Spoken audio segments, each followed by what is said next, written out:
Necessitem mesures efectives per contribuir a una conciliació familiar i laboral efectiva. És un objectiu clau per establir una estratègia per la igualtat de gènere. Els CUAPs no es poden annexar als centres hospitalaris.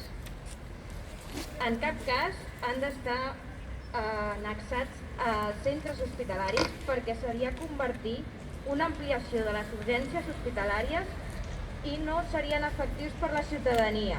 Han d'estar fora de la proximitat de les urgències i no pas contribuir a congestionar-les.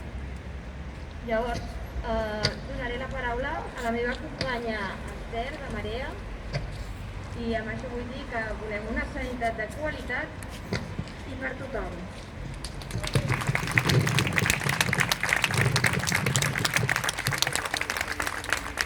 Bon dia a tothom.